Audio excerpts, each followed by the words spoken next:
یعنی کہ صحت کے جو اندازے تھے اور اسٹیٹسٹکس تھے ان کی روشنی میں. اور وہ جو تھے میں تھوڑا سا آپ کو بتانا چاہتا ہوں کہ 15 سپٹمبر کو جب ہم نے فیصلہ کیا تھا کہ سارے تعلیمی ادارے جو ہیں وہ کھول دیے جائیں، تو اس وقت جو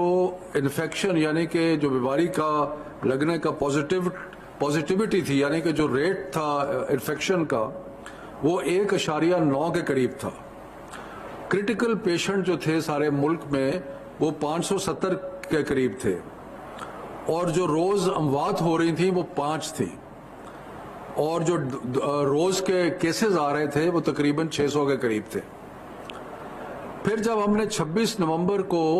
یہ فیصلہ کیا کہ تعلیمی ادارے بند کر دیے جائیں، تو اس وقت 1.9 سے بڑھ کے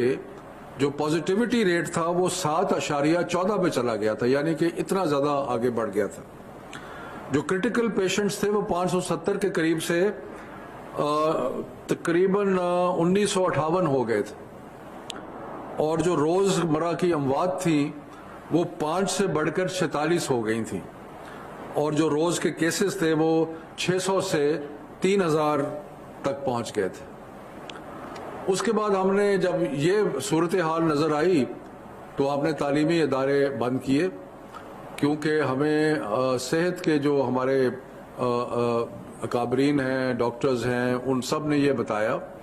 کہ اسکول بند ہونے کا یا تعلیمی ادارے بند ہونے کا ایک واضح اثر جو ہے وہ انفیکشن ریٹ پہ پڑتا ہے. تو 26 نومبر کو ہم نے بند کیا، اس سے گراف کچھ نیچے آیا، لیکن جو ہمارے پاس لیٹسٹ سٹیٹسٹکس ہیں وہ یہ ہیں کہ یہ ابھی ہفتہ جو 14 جنوری کا ابھی ختم ہو رہا ہے کہ پازیٹیوٹی ریشو جو ہے وہ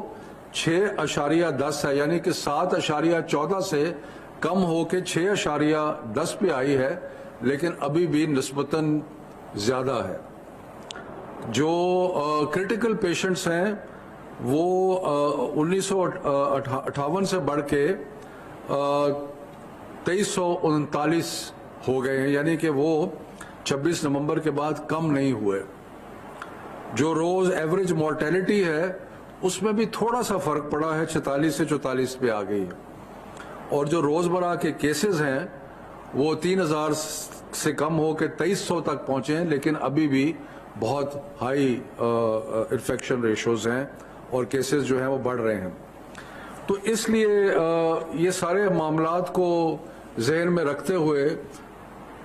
ایک بات تو بڑی کلیئر ہے کہ جتنے بھی تعلیم کے ساتھ وابستہ لوگ ہیں، چاہے سیاست میں چاہے سرکاری ملازمت میں، وہ اس چیز کے بارے میں ان کو بہت شدید احساس ہے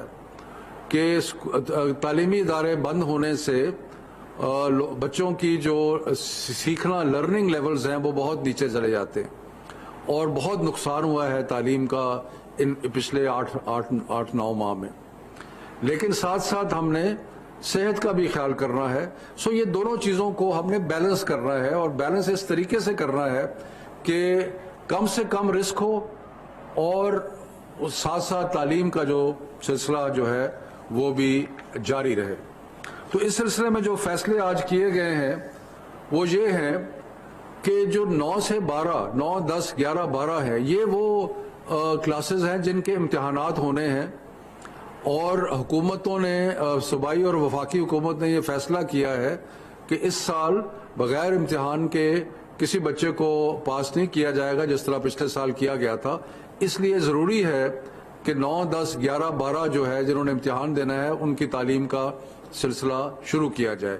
تو اس لیے 18 تاریخ جیسے کہ پہلے فیصلہ کیا گیا تھا، 18 تاریخ کو 9 10 11 12 جو ہے وہ کھل جائیں گے، اور ان کا تعلیم کا سلسلہ جو ہے امتحان کے نسبت سے وہ شروع ہو جائے گا. اس کے بعد یہ فیصلہ کیا گیا کہ جو 25 کو کلاس پری یعنی کہ پہلی سے یا پہلی سے پہلے سے لے کے 8ویں تک جو کلاسز کھلنی تھی، اس کا فیصلہ کیا گیا کہ اس کو 1 ہفتہ آگے کر دیا جائے گا. یعنی کہ اب پرائمری اور سیکنڈری اور جو پرائمری اور 6, 7, 8 ہے وہ بجائے 25 کے کھلنے کے وہ اب ہم نے ارادہ کیا ہے کہ وہ فیصلہ کیا ہے کہ وہ 1 تاریخ کو کھلیں گے۔ اس کے بعد جو ہائر ایجوکیشن انسٹیٹیوشنز ہیں جس کا پہلے ہی فیصلہ 1 فروری کو ہوا تھا وہ بھی 1 فروری کو کھل جائیں گے۔ میں دوبارہ ریپیٹ کرتا ہوں کہ 9, 10, 11, 12 جس طرح پہلے فیصلہ کیا گیا تھا 18 تاریخ کو ہی کھلیں گے سارے اسکولوں میں، اور جو کلاس 1 to 8 ہے وہ اب بجائے 25 جنوری کے وہ 1 فروری کو کھلیں گے، اور جو ہائر ایجوکیشن انسٹیٹیوشن جن کا پہلے بھی فیصلہ ہوا تھا وہ بھی 1 فروری کو کھلیں گے۔ اب اس کے ساتھ ساتھ کچھ اور چیزوں کے بارے میں بھی تفصیلی بحث کے بعد فیصلہ ہوا ہے، اور وہ یہ ہے کہ جو ہمارے انفیکشن کے ریٹس ہیں وہ مختلف شہروں میں مختلف ہیں۔ بڑے بڑے جو سینٹرز ہیں پاپولیشن کے، لاہور، کراچی، پشاور، حیدرآباد، وہاں پہ زیادہ آپ کو انفیکشن نظر آتی ہے اور کچھ اور جگہ پہ انفیکشن کم نظر آتی ہے۔ تو اگلے ہفتے 9, 10, 11, 12 تو کھل جائیں گے، لیکن اگلے ہفتے national command and operation centre میں ہم سارے ڈیٹا کا دوبارہ سٹڈی کریں گے اور اس چیز پہ غور کیا جائے گا کہ 1 تاریخ کو کیا وہ شہر جہاں پہ انفیکشن ریٹ بہت زیادہ ہے کیا ان کو ابھی نہ کھولا جائے۔ تو یہ چیز جو ہے یعنی کہ ایک سمارٹ اپروچ کہہ لیں یا ٹارگیٹڈ اپروچ کہہ لیں، اس کے بارے میں غور ہوگا کہ ابھی تو یہ فیصلہ ہے نا کہ 9, 10, 11, 12 تو سارے پاکستان میں کھل رہے ہیں، لیکن 1 تاریخ کو کیونکہ پرائمری بچوں نے آنا ہے اور سیکنڈری اور ہائر ایجوکیشن نے آنا ہے، تو اس سے پہلے یہ دیکھا جائے گا کہ شہروں کے اندر انفیکشن کتنی ہے اور اس کا حساب کتاب لگا کے کوئی پالیسی جو ہے وہ اگلے ہفتے کی جائے گی۔ یہ ممکن ہے، ایسا فیصلہ تو نہیں ہے، لیکن ممکن ہے کہ اگر کسی شہر میں انفیکشن ریٹ بہت زیادہ ہے تو وہاں پہ تعلیمی ادارے جو ہے نہ کھولے جائیں، لیکن جو باقی جگہ یا باقی اضلاع ہے وہاں پہ کھول دیے جائیں۔ ایک تو یہ ہے۔ دوسری چیز جس کے بارے میں اگلے ہفتے ہم نے فیصلہ کرنا ہے کہ جہاں جہاں بندش ہوتی ہے وہاں پہ جو پہلے ایک فیصلہ کیا گیا تھا کہ ہفتے میں 1 دن بچے آئیں اور آ کے اپنا ہوم ورک جو ہے وہ اسکول سے لے کے چلے جائیں، تو کیا یہ سلسلہ جو ہے اس کو بھی ہم کسی طریقے سے جاری رکھ سکتے ہیں یا نہیں جاری رکھ سکتے۔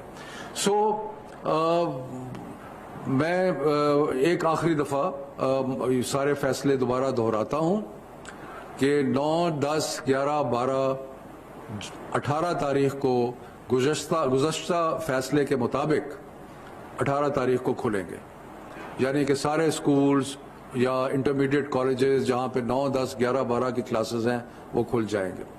اس کے بعد جو 25 کو کھلنے تھے پرائمری وہ نہیں کھلیں گے، کلاس 1 to 8 جو ہیں وہ 1 تاریخ کو کھلیں گے، اور ہائر ایجوکیشن انسٹیٹیوشنز جیسے کہ پہلے فیصلہ ہو چکا ہے وہ بھی 1 تاریخ کو کھلیں گے۔ اگلے ہفتے مزید جائزہ لیا جائے گا نیشنل کمانڈ آپریشن سینٹر میں، اور اس میں ہم خاص طور پہ دیکھیں گے کہ شہروں میں جو وبا کی پھیلاؤ ہے اس کا تجزیہ اور اندازہ جو ہے وہ لگایا جائے گا۔ تو یہ آج کے فیصلے ہیں جو میں نے آپ کے سامنے پیش کرنے تھے۔ شکریہ۔